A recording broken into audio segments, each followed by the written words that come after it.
예, 국민의힘이 명태균 씨 논란으로 굉장히 시끄러웠다면 민주당에서는 또 이 김어준 씨의 눈치를 보는 것 아니냐라는 얘기가 나오고 있습니다.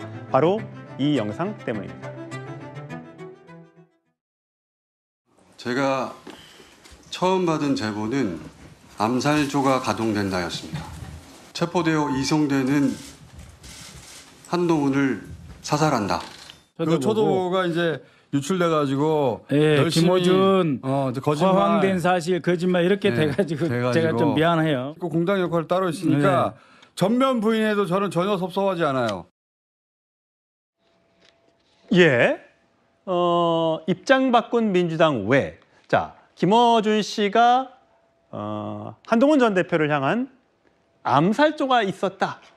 어디로부터 대사관 등으로부터 제보를 받았다라고 얘기를 한 것에 대해서 민주당에서는 처음엔 아닌 것 같은데 라고 했더니 또 다른 민주당에서는 앞서 보고된 보고서는 의원 보고형이다. 가능성 배제하지 않는다라고 바뀌었습니다. 그만큼 많은 민주당에 있는 관계자들이 김어준 씨 눈치를 보는 것 아니냐라는 의혹이 있는 거죠. 자, 그 장면을 아주 강렬하게 보여주는 게 지난번에 총선 전에 민주당 의원 후보죠. 3명이 김어준 씨 방송에 나가서 이런 장면을 연출한 적이 있습니다. 자, 차렷 경례 한번 해주세요. 차렷 경례. 차렷 절.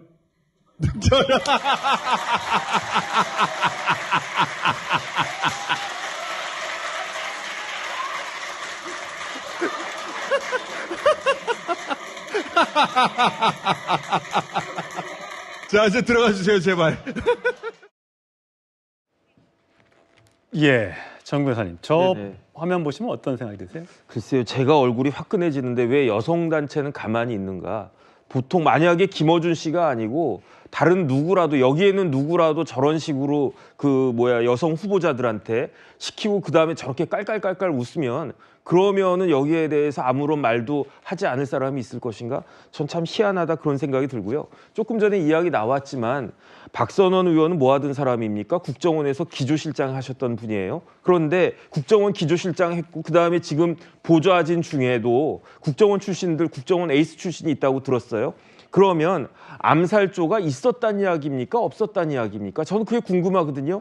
박선원 의원이 있었다라고 하는 그 김어준 씨의 이야기에 대해서 비판한 다음에 그런 다음에 미안하다라고 이야기했다면서요. 그러면 도대체 지금 그 정부 요인을 암살하려고 했던 그 암살조가 민주당 입장에서는 있었는지 없었는지 그걸 좀 확인해가지고 국민들한테 속 시원하게 이야기를 해줘야지 이런 식으로 얼렁뚱땅 넘어가는 게 그게 맞는 것인가. 지난번에 그 유행했던 말이 이재명 대표 95점이란 말이 있었단 말이에요. 왜냐하면 5점이 없는 분이기 때문에 95점이다. 제가 봤을 때 진짜로 민주당 쪽 야측 입장에서는요. 95점짜리는 누구냐? 김어준 씨 아닌가 저는 그런 생각 듭니다. 예, 장 변호사님. 네.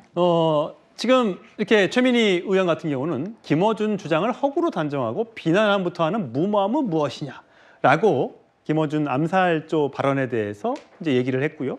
반면 또 국민의힘에서는 아니 뭐 김어준 씨가 친명계에서는 교주냐 이런 얘기가 나옵니다. 어떻게 보세요? 지금 김어준 씨는 민주당에서 어떤 역할을 어떤 위치를 차지하고 있는 겁니까? 사실상 스피커가 대단히 세고 영향력이 있다라는 점까지는 부인하기가 어려워 보이는데요. 일단 그런 것 같습니다. 메시지와 관련해서 거기에 집중을 해야지 메신저를 공격하는 방향은 좀 오독할 수가 있다라는 생각이 드는데 기본적으로 사살, 암살 믿기 어려운 사실인 거 맞습니다. 다만 여권에서도 일부 사실일 가능성이 있다라고 이야기를 하는 건 HID 부대, 북파 공작을 하고 북한을 교란하는 대한민국에서는 수행을 하지 않는 그런 특수부대입니다. 5명이 매복하고 있었던 거는 사령관들이 이 이야기를 하고 있는 인정을 한 부분입니다. 일각에서는 인민복을 맞춰 입었다라는 의혹 제기도 있습니다. 이 퍼즐이 무엇을 향하고 있는 것인가? 대통령이 정말 상식에는 부합하지 않는 계엄을 발동했을 때 한동훈 대표에 대한 어떤 굉장한 반감 이런 부분이 작동했다고 여권에서도 이야기가 나오고 있어서 이 부분은 아마 실체로 드러날지 안 드러날지는 알 수 없습니다만 아마 이 부분에 대한 점검은 필요해 보이는 부분이 있는 것도 사실입니다. 강성필 이제 부위원장이 아니고 이제 부대변인이시죠. 네. 어떻습니까? 이게 강력한 보수계의 뭐를 대변하는 보수 유튜버도 있고요. 또 진보 유튜버도 있을 수 있습니다만 보면 그 김어준 씨 방송에 아침마다 민주당 의원들이 많이들 출연을 하시더라고요. 저희 방송에 잘 안 나오시는데 저 방송에 많이 나가서 목소리를 대변하고 거기에 한번 나가면 정말 인지도를 쌓는데 엄청 도움이 된다는 얘기인 것 같아요. 어떠십니까? 아니 국회의원이 정치인이 누구나 인지도를 올리고 싶어하는 건 인지상정 아니겠습니까? 그거는 여당이든 야당이든 다 마찬가지라고 생각을 해요. 지금 여당의 의원들도 또 여당 쪽에서 상당히 유명하고 영향력이 있는 유튜브 방송에는 나가고 싶어 해요. 그렇기 때문에 그걸 비난할 일은 아닙니다.